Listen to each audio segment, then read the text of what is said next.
ये कहानी है 25वीं सदी की और हम जी रहे हैं 21वीं सदी में। और यहाँ पर दिखाया गया है कि सारे ग्लेशियर पिघल चुके हैं और अब पूरी धरती पर पानी ही पानी है। समुद्र का लेवल 50,000 फीट बढ़ चुका है और जो लोग बचे हुए हैं वो लोग समुद्र में तैरती हुई बस्तियों में रहते हैं और उन्होंने अपने आप को इस वातावरण में ढाल लिया है। लेकिन एक मैथोलॉजिकल थ्योरी है जिसके मुताबिक समुद्र के अंत में एक आइलैंड है और वो जगह है जमीन, और ये सब वहाँ पर जाना चाहते हैं। जिसके बाद हमें एक आदमी को दिखाया जाता है जिसका नाम दस्तान होता है और इसके पास एक बोट है और ये वहीं एक डिब्बे में पेशाब करता है और फिर उसे एक मशीन में डाल देता है और वो साफ हो जाता है और उसके बाद ये उसे पी लेता है क्योंकि समुद्र का पानी पिया नहीं जा सकता और इस वक्त पानी की कीमत बहुत ही ज्यादा है। दस्तान को एक बोट मिलती है और उस बोट का मालिक उससे कहता है कि जब दो बंजारे मिलते हैं तो उन्हें अपने सामान की अदला बदली करनी होती है। वो कहता है मुझे नहीं चाहिए तेरा सामान, तू अपना काम कर। और तभी यहाँ पर लुटेरे आ जाते हैं जिनका काम बस लोगों को मारना होता है। जैसे ही वो आदमी लुटेरों को देखता है तो वो दस्तान को वो फल दिखाता है जो उसने अभी अभी उसकी बोट से चुराए थे और वो कहता है कि तुम मरोगे, तुम यहाँ से कभी नहीं निकल पाओगे। क्योंकि दस्तान की बोट खराब थी, लेकिन दस्तान की बोट काफी एडवांस होती है और वो कुछ बटन्स को दबाता है और ये देखकर जो उसके फल चुराकर भागा था वो दस्तान की बोट के पर्दे फाड़ देता है, जिस वजह से दस्तान की बोट स्लो हो जाती है। लेकिन वो लुटेरे उसकी बोट को देख लेते हैं और उसे मार देते हैं। दस्तान उन्हें नहीं दिखता, इसलिए वो बच जाता है। दस्तान जल्दी बस्ती तक पहुंच जाता है और उन्हें मिट्टी दिखाता है। मिट्टी देखकर वो लोग चौंक जाते हैं क्योंकि जिस तरह आज के युग में हीरे जवाहरात कीमती हैं, उसी तरह उस टाइम में मिट्टी की कीमत बहुत ज्यादा थी। और दस्तान इसी के सहारे जलबस्ती में एंटर हो जाता है और जब वो दस्तान की मिट्टी को तोलते हैं तो 3 किलो 500 ग्राम होती है। इसके बाद दस्तान को 62 सोने के सिक्के देना चाहते हैं। दस्तान कहता है कि मुझे 62 नहीं बल्कि इसके दुगने चाहिए और वो दुगने सिक्के देने को भी तैयार हो जाते हैं। इस दौर की मिट्टी इसीलिए भी कीमती है क्योंकि ये लोग मिट्टी पर कुछ उगाकर अपने लिए कुछ खाने पीने की चीजों का इस्तेमाल कर सकते हैं। दस्तान सिक्के लेकर एक दुकान पर जाता है और पीने के लिए पानी खरीदता है। वहीं दस्तान देखता है कि एक टमाटर का पौधा है जिसे वो खरीदना चाहता है। दुकान वाली लड़की कहती है अगर ये पौधा तुम्हें चाहिए तो तुम्हें मुझे आधे सिक्के देने होंगे। अब दस्तान को पौधा चाहिए था, इसीलिए वो सिक्के दे देता है और पौधा ले लेता है। इस दुकान वाली लड़की का नाम था देवसेना और इसके साथ एक और लड़की भी थी जिसका नाम था अवंतिका। देवसेना इसकी गार्जियन थी। दस्तान अपना पौधा खरीदकर वहां से जा रहा था, तभी उस बस्ती के कुछ लोग उसके पास आते हैं और उनके पास एक लड़की होती है और वो दस्तान से कहते हैं कि तुम इस लड़की के साथ संबंध बनाओ और जब ये गर्भवती हो जाए तो तुम यहाँ से सामान लेकर जा सकते हो। बस्ती वाले दास्तान को ऐसा इसलिए कहते हैं क्योंकि दास्तान इनकी बस्ती का नहीं है, वो बाहर से आया है और इनकी बस्ती वाले की जो प्रजाति है वो कमजोर है। लेकिन दास्तान उन्हें साफ मना कर देता है। वो कहता है कि तुम्हारे पास कुछ भी नहीं है मुझे देने के लिए। दास्तान जाने लगता है, लेकिन तभी उन लोगों को शक होता है कि ये एक लुटेरा है, इसीलिए वो उसे पकड़ लेते हैं और वो देखते हैं कि उसके कान के पीछे गिल्स हैं और गिल्स देखने के बाद एक आदमी चिल्लाता है कि ये एक म्यूटेंट है और वो उसे कैद कर लेते हैं और पानी में डुबोना शुरू करते ताकि उसके मरने के बाद उसके शरीर को गलाकर एक खाद बनाई जा सके।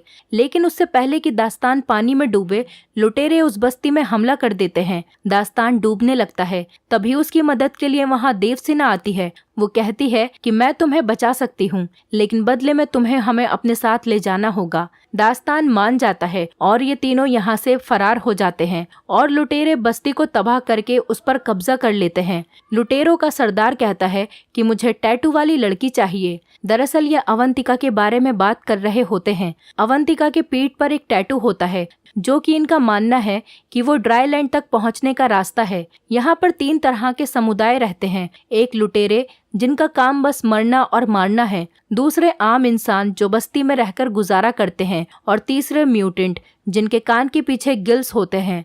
वो लोग पानी के अंदर भी सांस ले सकते हैं और दास्तान भी एक म्यूटेंट है। दास्तान देवसेना से कहता है कि हमें अवंतिका को मारना होगा क्योंकि हमारे पास इतना पानी नहीं है कि हम तीनों जिंदा रह सकें। दरअसल यहाँ पर पानी की कीमत बहुत ज्यादा होती है क्योंकि समुद्र का पानी ये लोग पी नहीं सकते और पानी का कोई और सोर्स भी नहीं होता है। देवसेना ऐसा करने से मना कर देती है। वो कहती है ये सिर्फ बच्ची है, दास्तान कहता है कि बिना पानी के तुम दोनों मर जाओगी, इससे अच्छा है एक पहले ही मर जाए। लेकिन देवसेना दास्तान को मना लेती है। दास्तान अवंतिका को नहीं मारता। वहीं दूसरी तरफ उन लुटेरों के सरदार छूमो को देखते हैं। वो कहता है उसे किसी भी कीमत पर वो टैटू वाली लड़की चाहिए और वो इसीलिए अपने आदमियों को प्लेन से दास्तान के पीछे भेजता है। वो लोग दास्तान के पास पहुंच जाते हैं और उन पर हमला बोल देते हैं। दास्तान हथियार लेने अंदर जाता है और ऊपर देवसेना को लगता है कि दास्तान भाग गया है, इसीलिए देवसेना खुद उस लड़ाई में कूद पड़ती है और वहां पर एक बंदूक होती है और देवसेना प्लेन पर हमला कर देती है। बंदूक से एक तार निकालती है जो बोट से जुड़ी हुई थी और वो सीधा प्लेन में फंस जाती है। प्लेन अब बोट के चारों ओर चक्कर लगाने लगता है। तभी दास्तान वहां पर आ जाता है और बड़ी मुश्किल से उस तार को काटता है और प्लेन वहां से चला जाता है। लेकिन दास्तान की बोट का पूरी तरह से कबाड़ा हो जाता है और गुस्से में आकर वो देवसेना और अवंतिका के बाल काट देता है और कहता है कि आज के बाद मेरी बोट पर किसी भी चीज को नहीं छूना।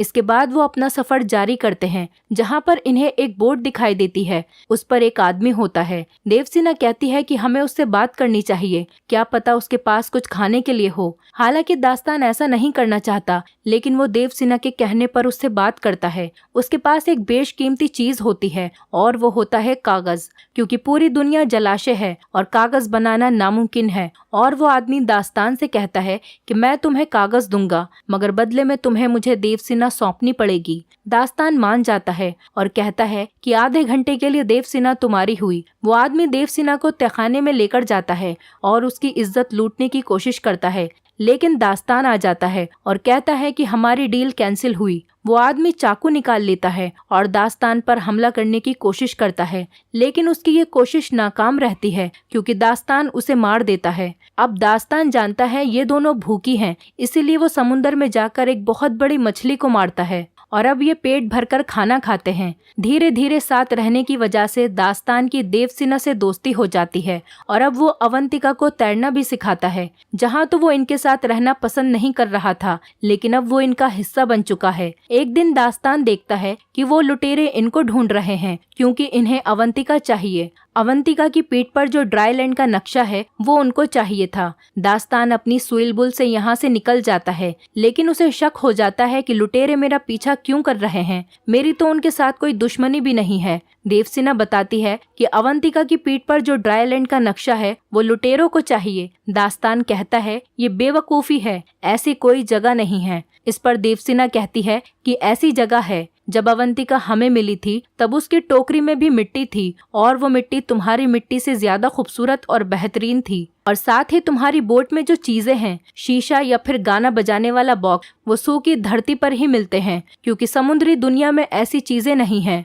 दास्तान कहता है कि आओ मैं दिखाता हूँ तुम्हें सूखी धरती। दास्तान देवसेना को एक बॉक्स में बंद करके पानी में समुद्र के तल पर ले जाता है, जहाँ पर बड़ी बड़ी बिल्डिंग्स थीं जो कि वीरान पड़ी थीं। किसी जमाने में यहाँ पर लोग रहते थे। वो देवसेना को ये सब इसलिए दिखाता है कि उसके मन में जो झूठी उम्मीदें हैं वो खत्म हो जाएं। और जब ये ऊपर जाते हैं तो देखते हैं कि लुटेरों ने इनकी नाव पर पूरी तरह से कब्जा कर लिया है। लुटेरे इनसे पूछते हैं कि अवंतिका कहाँ है। दरअसल अवंतिका लुटेरों को देखकर पहले ही नाव में छुप गई थी। देवसेना अवंतिका को देख लेती है, मगर वो छुपी रहती है क्योंकि लुटेरों पर भरोसा नहीं किया जा सकता। छूमो कहता है कि अगर ये नहीं बता रही है तो इन दोनों को जान से मार दो। और इससे पहले कि ये इन दोनों को मारते, अवंतिका बाहर आ जाती है और वो अवंतिका को कब्जे में ले लेते हैं। छूमो दास्तान और देवसेना को मारने का आदेश देता है, लेकिन इससे पहले कि वो लोग इन्हें मारते, दास्तान देवसेना को लेकर पानी में डूब जाता है। लेकिन देवसेना पानी में सांस नहीं ले सकती थी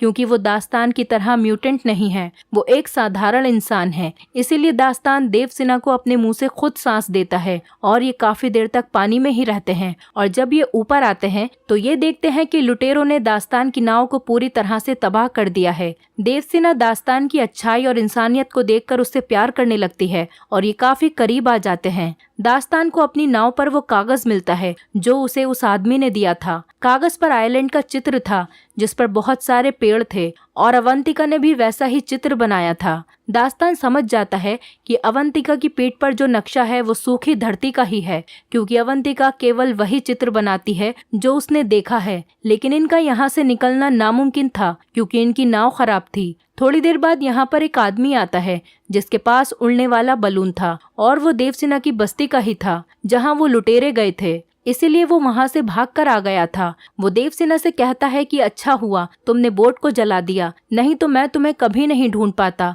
क्योंकि धुएं की वजह से ही मैं यहाँ तक पहुँचा हूँ। और वो इन दोनों को बलून पर ले आता है। लेकिन यहाँ से दास्तान डिसाइड करता है कि वो अवंतिका को ढूंढ कर लाएगा। वो उस बड़े जहाज पर पहुँच जाता है जहाँ पर वो लुटेरे थे। दास्तान चूमो के सामने खड़े होकर कहता है कि मुझे वो बच्ची चाहिए। चूमो कहता है कि बेटा अब तुम जिंदा वापस नहीं लौटोगे। दास्तान एक मशाल निकालता है और पास ही में एक टैंक में डाल देता है जिससे एक बहुत बड़ा ब्लास्ट होता है और उसके बाद सारे आदमी मारे जाते हैं। दास्तान अवंतिका को ढूंढने लगता है लेकिन वो देखता है कि चूमो अवंतिका को प्लेन में उड़ाकर ले जाता है। दास्तान प्लेन को रस्सी से अटकाकर क्रैश करवा देता है। अब ये विशाल जहाज डूब रहा था, लेकिन इससे पहले जहाज डूब पाता वहाँ पर देवसेना उड़ने वाला बलून लेकर आ जाती है और उनको बचा लेती है। और तभी जहाज पर एक बहुत बड़ा ब्लास्ट होता है जिससे लगभग सारे लुटेरे मारे जाते हैं। लेकिन चूमो अभी भी जिंदा बचा हुआ था और वो एक गन से अवंतिका पर गोली चलाता है।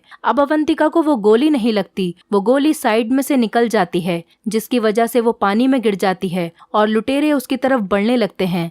दास्तान ऊपर से जंप करता है और अवंतिका को पकड़कर ऊपर ले जाता है और ये तीनों लुटेरे जो अवंतिका को पकड़ने के लिए आ रहे थे ये आपस में टकरा जाते हैं और एक बहुत बड़ा ब्लास्ट होता है और इस ब्लास्ट में चूमो समेत सारे लुटेरे मारे जाते हैं और इस तरह से दास्तान अवंतिका की जान बचा लेता है। इनके साथ जो आदमी होता है उसे नक्शा पढ़ना आता है और वो ड्राईलैंड का पता लगा लेता है और फाइनली ये पहुंच जाते हैं सूखी धरती पर जहाँ पर एक झोपड़ी होती है जिसके अंदर दो कंकाल पड़े थे जो कि अवंतिका के माँ बाप के थे और उनके पास टैटू बनाने वाला सामान भी मौजूद था, क्योंकि उनको पता था कि वो मर रहे हैं। इसीलिए उन्होंने अवंतिका की पीठ पर टैटू बनाकर टोकरी में डाल दिया था और उस टोकरी में यहाँ की सूखी मिट्टी भी डाल दी थी ताकि जब अवंतिका किसी को मिले तो उन्हें ये भी पता चल जाए कि कहाँ पर है ड्राईलैंड। और ऐसा उन्होंने इसीलिए किया क्योंकि अवंतिका उस समय काफी छोटी थी, अगर वो वहाँ पर रहती तो बच नहीं पाती। और अवंतिका के माँ बाप ने जैसा सोचा था